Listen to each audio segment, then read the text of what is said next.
अवतार भगवान राम विष्णु के मानव अवतार थे। इस अवतार का उद्देश्य मृत्युलोक में मानव जाति को आदर्श जीवन के लिए मार्गदर्शन देना था। अंततः श्री राम ने राक्षसों का वध किया और धर्म की पुनर्स्थापना की। सरयू नदी के किनारे कौशल नामक एक राज्य था, जिसकी राजधानी का नाम था अयोध्या, और अयोध्या के राजा थे दशरथ। इक्ष्वाकु वंश के सबसे तेजस्वी राजा दशरथ जी की 3 पत्नियां थीं, जिनके नाम थे रानी कौशल्या, रानी कैकई और रानी सुमित्रा। लेकिन बहुत समय से उनकी कोई भी संतान नहीं थी, जिसके कारण उन्हें उत्तराधिकारी की कमी हमेशा सताती थी। इसके विषय में उन्होंने ऋषि वशिष्ठ से बात की और पुत्र कामाष्टि यज्ञ करवाया। यज्ञ के कारण उनके पत्नियों को 4 पुत्र रत्न प्राप्त हुए। उनकी पहली पत्नी माता कौशल्या से प्रभु श्री राम का जन्म हुआ, माता कैकई से भरत जी का जन्म हुआ और माता सुमित्रा से लक्ष्मण और शत्रुघ्न जी का जन्म हुआ। सभी राजकुमार शास्त्रों में और युद्ध कला में निपुण थे। भगवान श्री राम लगभग 16 वर्ष के हुए तब ऋषि विश्वामित्र राक्षसों के खिलाफ मदद की तलाश में राजा दशरथ से मिलने आए और यज्ञ में विघ्न डालने वाले राक्षसों का अंत करने में श्री राम और लक्ष्मण जी की मदद मांगी। भगवान श्री राम और भाई लक्ष्मण जी पिता के आदेशानुसार ऋषि विश्वामित्र की मदद करने निकल पड़े और राक्षसी ताड़िका के साथ साथ कई राक्षसों का अंत करने में सफल रहे, जिसके फलस्वरूप ऋषि विश्वामित्र जी ने उन्हें कई दिव्य अस्त्र प्रदान किए।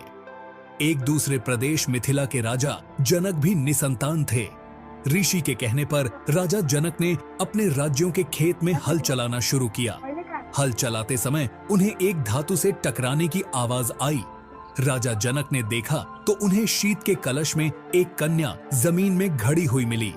उस कन्या को जैसे ही राजा जनक ने मिट्टी से निकाला, राज्यों में बारिश होने लगी और उस कन्या को राजा जनक अपने महल ले गए। हल के निचले हिस्से को शीत कहा जाता है, इसलिए उस कन्या का नाम सीता रखा गया। धीरे धीरे माँ सीता बड़ी हुई और उनके विवाह का समय आया। श्री राम अयोध्या के राजा दशरथ के ज्येष्ठ पुत्र थे। श्री राम बहुत ही साहसी, बुद्धिमान और आज्ञाकारी, और माँ सीता बहुत ही सुंदर और पुण्य आत्मा थी। माता सीता की मुलाकात श्री राम से उनके स्वयंवर में हुई, जो सीता माता के पिता मिथिला के राजा जनक द्वारा आयोजित किया गया था। ये स्वयंवर माता सीता के लिए उत्तम वर की खोज में आयोजित किया गया था। राजा जनक ने माता सीता के स्वयंवर में एक शर्त रखी, जिसमें उन्होंने शिव जी के धनुष को उठाकर उसमें रस्सी चढ़ाने वाले व्यक्ति से माता सीता का विवाह करने की शर्त शामिल थी। उस आयोजन में कई राज्यों के राजकुमार और राजाओं को आमंत्रित किया गया था। शर्त ये थी कि जो कोई भी इस शिव धनुष को उठाकर धनुष में रस्सी को चढ़ा सकेगा, उसी का विवाह माता सीता से होगा। सभी राजाओं ने कोशिश तो किया, परंतु वे धनुष को हिला भी न सके। जब भगवान श्री राम की बारी आई तो श्री राम ने एक ही हाथ से धनुष उठा लिया और जैसे ही उसके तार को खींचने की कोशिश की, वो धनुष 2 टुकड़ों में टूट गया। इस प्रकार श्री राम और माँ सीता का विवाह हुआ। इस प्रकार श्री राम का विवाह माँ सीता से, लक्ष्मण जी का विवाह माता सीता की छोटी बहन उर्मिला से और भरत जी और शत्रुघ्न जी का विवाह राजा जनक के छोटे भाई की 2 पुत्रियों मांडवी और श्रुतकीर्ति से हो गया। जब प्रभु श्री राम भगवान शिव का धनुष तोड़ देते हैं तो इसकी सूचना परशुराम जी को मिलती है और वे क्रोधित होते हुए जनक की सभा में आ जाते हैं।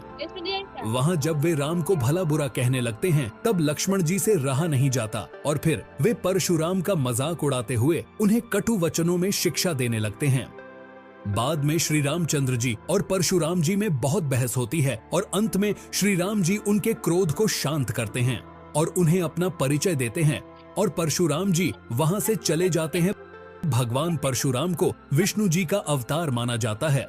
जब श्री राम की एक तरफ राज तिलक करने की तैयारी हो रही थी, तभी उनकी सौतेली माँ कैकई अपने पुत्र भरत को अयोध्या का राजा बनाने का षड्यंत्र रच रही थी। ये षड्यंत्र बूढ़ी मंथरा के द्वारा किया गया था। दरअसल रानी कैकई ने एक बार राजा दशरथ के जीवन की रक्षा की थी। तब राजा दशरथ ने उन्हें कुछ भी 2 वर मांगने के लिए कहा था, पर रानी कैकई ने कहा था